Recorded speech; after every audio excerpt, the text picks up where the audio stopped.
गुजरात का द्वारका शहर वह स्थान है जहां 5000 साल पहले भगवान कृष्ण ने द्वारका नगरी बसाई थी। जिस स्थान पर उनका निजी महल और हरिगृह था, वहां आज द्वारकाधीश मंदिर है। इसलिए कृष्ण भक्तों की दृष्टि में यह एक महान तीर्थ है। वैसे भी द्वारका नगरी आदि शंकराचार्य द्वारा स्थापित देश के चारों धाम में से एक है। यही नहीं, द्वारका नगरी पवित्र सप्तपुरियों में से भी एक है। मंदिर का वर्तमान स्वरूप 16 सदी में प्राप्त हुआ। किस तरह से नष्ट हुई थी द्वारका नगरी? द्वारकाधीश मंदिर के गर्भगृह में चांदी के सिंहासन पर भगवान कृष्ण की श्यामवर्णी चतुर्भुज प्रतिमा विराजमान है। यहाँ उन्हें रणछोड़ जी भी कहा जाता है। भगवान हाथ में शंख, चक्र, गदा और कमल लिए हुए हैं। बहुमूल्य आभूषणों और सुंदर वेशभूषा से श्रृंगार की गई प्रतिमा सभी को आकर्षित करती है। मथुरा ने निकलकर भगवान श्री कृष्ण ने द्वारका क्षेत्र में पहले से स्थापित खंडहर बने नगर में एक नया नगर बसाया। ऐसा कहा जा सकता है कि भगवान कृष्ण ने अपने पूर्वजों की भूमि को फिर से रहने लायक बनाया। परंतु बाद में ऐसा क्या हुआ कि द्वारका नष्ट हो गई? किसने किया द्वारका का नष्ट? क्या प्राकृतिक आपदा से नष्ट हुई द्वारका? इस सवालों का जवाब पाने की कई वैज्ञानिक ने काफी कोशिशें की। समुद्र में हजारों फीट नीचे द्वारका नगरी के अवशेष मिले हैं। द्वारका का परिचय। अनेक द्वारों का शहर होने के कारण इस नगर का नाम द्वारका पड़ा। इस शहर के चारों तरफ से कई लंबी दीवारें थीं, जिसमें कई दरवाजे थे। ये दीवारें आज भी समुद्र के गर्त में हैं। भारत के सबसे प्राचीन नगरों में से एक है द्वारका। ये 7 नगर द्वारका, मथुरा, काशी, हरिद्वार, अवंतिका, कांची और अयोध्या। द्वारका को द्वारावती, कुशस्थली, आनर्तक, ओखा मंडल, गोमती द्वारका, चक्रतीर्थ, अंतरद्वीप, वारिदुर्ग, उदधि मध्यस्थान के नाम से भी जाना जाता है। गुजरात के पश्चिमी कोने पर स्थित समुद्र किनारे स्थित 4 धाम में से एक धाम और 7 पवित्र पुरियों में से एक पुरी है द्वारका। द्वारका 2 है गोमती द्वारका, बेट द्वारका। गोमती द्वारका धाम है, जबकि बेट द्वारका पुरी है। बेट द्वारका के लिए समुद्री मार्ग से जाना होता है। द्वारका का प्राचीन नाम कुशस्थली है। पौराणिक कथाओं के अनुसार महाराजा रैवतक के समुद्र में कुश द्वारा यज्ञ किए जाने के कारण इस नगरी का नाम कुशस्थली पड़ा। यही द्वारकाधीश का प्रसिद्ध मंदिर भी है। इसके साथ ही अनेक मंदिर, प्राकृतिक सौंदर्य से भरपूर स्थान हैं। मुगल आक्रमणकारियों ने यहाँ के कई मंदिर खंडित कर दिए थे। यहाँ से समुद्र का नज़ारा बहुत खूबसूरत दिखाई देता है। कृष्ण क्यों गए थे द्वारका? कृष्ण ने राजा कंस का वध कर दिया। तब कंस के ससुर मगधिपति जरासंध और यादवों को खत्म करने का निश्चय किया। वे मथुरा और यादवों पर बार बार आक्रमण करते थे।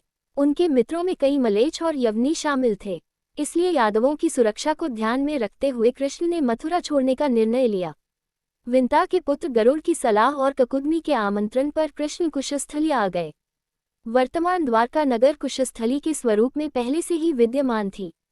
कृष्ण ने उजाड़ बनी नगरी को फिर से बसाया। कृष्ण अपने 18 कुल बंधुओं के साथ द्वारका आए थे। यहाँ वे 36 साल तक राज्य करते रहे। इसके बाद उनका अवसान हो गया।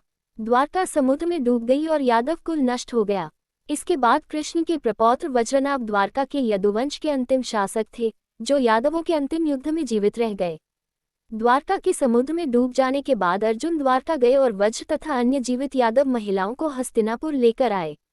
कृष्ण के प्रपौत्र वज्र को हस्तिनापुर में मथुरा का राजा घोषित किया। वज्रनाभ के नाम से मथुरा क्षेत्र को व्रजमंडल भी कहा जाता है। नौसेना और पुरातत्व विभाग का संयुक्त अभियान। पहले 2005 और बाद में 2007 में भारतीय पुरातत्व सर्वेक्षण के निर्देशन में भारतीय नौसेना के गोताखोरों ने समुद्र में समाई द्वारका नगरी के अवशेषों के नमूनों को सफलतापूर्वक बाहर लाने का प्रयास किया। इन्होंने ऐसे अवशेष बाहर लाए जिसे देखकर आश्चर्य होता है। 2005 में नौसेना के सहयोग से प्राचीन द्वारका नगरी के साथ जुड़े अभियान के दौरान समुद्र से टूटे हुए पत्थर मिले। करीब 200 नमूने इकट्ठे किए गए। भारतीय पुरातत्व सर्वेक्षण के समुद्र विशेषज्ञों ने इन दुर्लभ नमूनों को देश विदेश की प्रयोगशालाओं में भेजा। मिली जानकारी के अनुसार इन नमूनों का सिंधु घाटी सभ्यता से कोई मेल नहीं है, परंतु ये नमूने काफी पुराने हैं। ये तय है। कैसे नष्ट हुई द्वारका? वैज्ञानिकों के अनुसार जब हिमयुग समाप्त हो गया, तब समुद्र का जलस्तर बढ़ा। इससे विश्व के कई तटवर्ती शहर डूब गए। द्वारका भी उन शहरों में से एक थी। परंतु सवाल यह उठता है कि हिमयुग आज से 10,000 साल पहले समाप्त हुआ था। भगवान कृष्ण ने नई द्वारका का निर्माण आज से 5300 वर्ष पहले ही किया था। तब द्वारका का हिमयुग के बाद डूबने की थ्योरी फिट नहीं बैठती। कब, क्यों और कैसे डूबी द्वारका? श्री कृष्ण की नगरी द्वारिका महाभारत युद्ध के 36 वर्ष पश्चात समुद्र में डूब जाती है। द्वारिका के समुद्र में डूबने से पूर्व श्री कृष्ण सहित सारे यदुवंशी भी मारे जाते हैं। समस्त यदुवंशियों के मारे जाने और द्वारिका के समुद्र में विलीन होने के पीछे मुख्य रूप से 2 घटनाएं जिम्मेदार है। एक माता गांधारी द्वारा श्री कृष्ण को दिया गया श्राप और दूसरा ऋषियों द्वारा श्री कृष्ण पुत्र सांब को दिया गया श्राप। महाभारत युद्ध की समाप्ति के बाद जब युधिष्ठिर का राजतिलक हो रहा था तब कौरवों की माता गांधारी ने महाभारत युद्ध के लिए श्री कृष्ण को दोषी ठहराते हुए श्राप दिया कि जिस प्रकार कौरवों के वंश का नाश हुआ है ठीक उसी प्रकार यदुवंश का भी नाश होगा। महाभारत युद्ध के बाद जब 36वां वर्ष आरंभ हुआ तो तरह तरह के अपशकुन होने लगे। एक दिन महर्षि विश्वामित्र, कण्व, देवर्षि नारद आदि द्वारका गए। वहां यादव कुल के कुछ नवयुवकों ने उनके साथ परिहास मजाक करने का सोचा। वे श्री कृष्ण के पुत्र सांब को स्त्री वेश में ऋषियों के पास ले गए और कहा कि ये स्त्री गर्भवती है, इसके गर्भ से क्या उत्पन्न होगा। ऋषियों ने जब देखा कि ये युवक हमारा अपमान कर रहे हैं तो क्रोधित होकर उन्होंने श्राप दिया कि श्री कृष्ण का ये पुत्र वृष्णि और अंतकवंशी पुरुषों का नाश करने के लिए एक लोहे का मूसल उत्पन्न करेगा, जिसके द्वारा तुम जैसे क्रूर और क्रोधी लोग अपने समस्त कुल का संहार करोगे। उस मूसल के प्रभाव से केवल श्री कृष्ण व बलराम ही बच पाएंगे। श्री कृष्ण को जब ये बात पता चली तो उन्होंने कहा कि ये बात अवश्य सत्य होगी। मुनियों के श्राप के प्रभाव से दूसरे दिन ही सांब ने मूसल उत्पन्न किया। जब ये बात राजा उग्रसेन को पता चली तो उन्होंने उस मूसल को चुराकर समुद्र में डलवा दिया। इसके बाद राजा उग्रसेन व श्री कृष्ण ने नगर में घोषणा करवा दी कि आज से कोई भी वृष्णि व अंतकवंशी अपने घर में मदिरा तैयार नहीं करेगा। जो भी व्यक्ति छिपकर मदिरा तैयार करेगा उसे मृत्युदंड दिया जाएगा। घोषणा सुनकर द्वारका वासियों ने मदिरा नहीं बनाने का निश्चय किया। द्वारका में होने लगे थे भयंकर अपशकुन। इसके बाद द्वारका में भयंकर अपशकुन होने लगे। प्रतिदिन आंधी चलने लगी। चूहे इतने बढ़ गए कि मार्गों पर मनुष्यों से ज्यादा दिखाई देने लगे।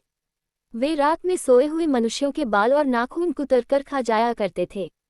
सारस उल्लुओं की और बकरे गीदड़ों की आवाज निकालने लगे। गायों के पेट से गधे, कुत्तियों से बिलाव और नेवलियों के गर्भ से चूहे पैदा होने लगे। उस समय यदुवंशियों को पाप करते शर्म नहीं आती थी। जब श्री कृष्ण ने नगर में होते इन अपशकुनों को देखा तो उन्होंने सोचा कि कौरवों की माता गांधारी का श्राप सत्य होने का समय आ गया है। इन अपशकुनों को देखकर तथा पक्ष के 13वें दिन अमावस्या का संयोग जानकर श्री कृष्ण काल की अवस्था पर विचार करने लगे। उन्होंने देखा कि इस समय वैसा ही योग बन रहा है जैसा महाभारत के युद्ध के समय बना था। गांधारी के श्राप को सत्य करने के उद्देश्य से श्री कृष्ण ने यदुवंशियों को तीर्थयात्रा करने की आज्ञा दी।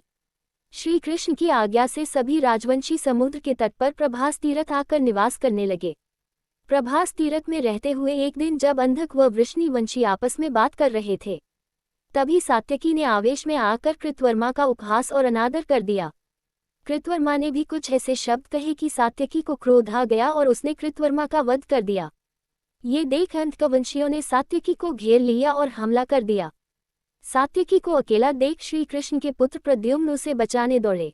सात्यकी और प्रद्युम्न अकेले ही अंतकवंशियों से भिड़ गए, परंतु संख्या में अधिक होने के कारण वे अंतकवंशियों को पराजित नहीं कर पाए और अंत में उनके हाथों मारे गए।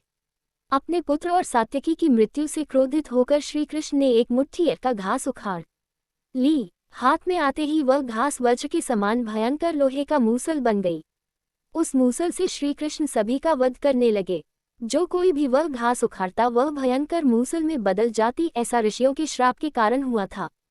उन मूसलों के एक ही प्रहार से प्राण निकल जाते थे। उस समय काल के प्रभाव से अंधक, भोज, शनि और वृष्णि वंश के वीर मूसलों से एक दूसरे का वध करने लगे। यदुवंशी भी आपस में लड़ते हुए मरने लगे। श्री कृष्ण के देखते ही देखते साम, चारुदेशन, अनिरुद्ध और गद की मृत्यु हो गई। फिर तो श्री कृष्ण और भी क्रोधित हो गए और उन्होंने शेष बचे सभी वीरों का संहार कर डाला। अंत में केवल दारुक श्री कृष्ण के सारथी की शेष बचे थे।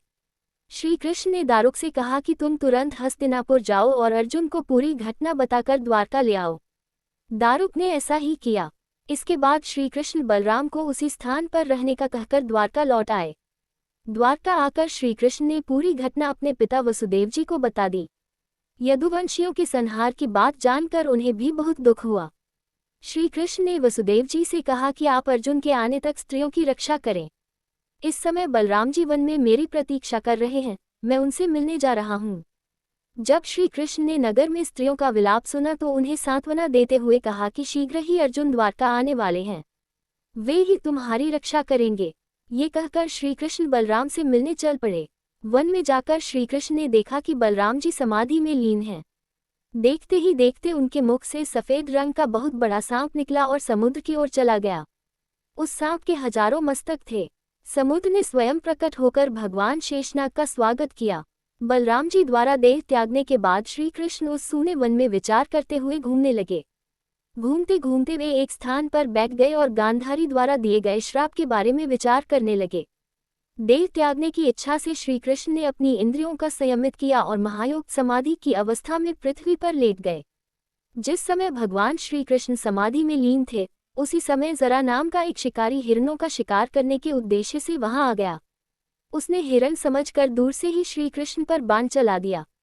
बाण चलाने के बाद जब वह अपना शिकार पकड़ने के लिए आगे बढ़ा तो योग में स्थित भगवान श्री कृष्ण को देखकर उसे अपनी भूल पर पश्चाताप हुआ। तब श्री कृष्ण को उसे आश्वासन दिया और अपने परमधाम चले गए। अंतरिक्ष में पहुंचने पर इंद्र, अश्विनी कुमार, रुद्र, आदित्य, वसु, मुनि आदि सभी ने भगवान का स्वागत किया। इधर दारुक ने हस्तिनापुर जाकर यदुवंशियों के संहार की पूरी घटना पांडवों को बता दी। ये सुनकर पांडवों को बहुत शोक हुआ। अर्जुन तुरंत ही अपने मामा वसुदेव से मिलने के लिए द्वारका चल दिए। अर्जुन जब द्वारका पहुंचे तो वहां का दृश्य देखकर उन्हें बहुत शोक हुआ। श्री कृष्ण की रानियां उन्हें देखकर रोने लगी। उन्हें रोता देखकर अर्जुन भी रोने लगे और श्री कृष्ण को याद करने लगे। इसके बाद अर्जुन वसुदेव जी से मिले। अर्जुन को देखकर वसुदेव जी बिलख बिलख रोने लगे। वसुदेव जी ने अर्जुन को श्री कृष्ण का संदेश सुनाते हुए कहा कि द्वारका शीघ्र ही समुद्र में डूबने वाली है, अतः तुम सभी नगरवासियों को अपने साथ ले जाओ। वसुदेव जी की बात सुनकर अर्जुन ने दारुक से सभी मंत्रियों को बुलाने के लिए कहा। मंत्रियों के आते ही अर्जुन ने कहा कि मैं सभी नगरवासियों को यहाँ से इंद्रप्रस्थ ले जाऊंगा, क्योंकि शीघ्र ही इस नगर को समुद्र डूबा देगा। अर्जुन ने मंत्रियों से कहा कि आज से 7वें दिन सभी लोग इंद्रप्रस्थ के लिए प्रस्थान करेंगे, इसलिए आप शीघ्र ही इसके लिए तैयारियां शुरू कर दें। सभी मंत्री तुरंत अर्जुन की आज्ञा के पालन में जुट गए। अर्जुन ने वह रात श्री कृष्ण के महल में ही बिताई। अगली सुबह श्री कृष्ण के पिता वसुदेव जी ने प्राण त्याग दिए। अर्जुन ने विधि विधान से उनका अंतिम संस्कार किया। वसुदेव जी की पत्नी देवकी, भद्रा, रोहिणी व मदिरा भी चिता पर बैठकर सती हो गईं। इसके बाद अर्जुन ने प्रभास तीरथ में मारे गए समस्त यदुवंशियों का भी अंतिम संस्कार किया। 7वें दिन अर्जुन श्री कृष्ण के परिजनों तथा सभी नगरवासियों को साथ लेकर इंद्रप्रस्थ की ओर चल दिए। उन सभी के जाते ही द्वारका नगरी समुद्र में डूब गई।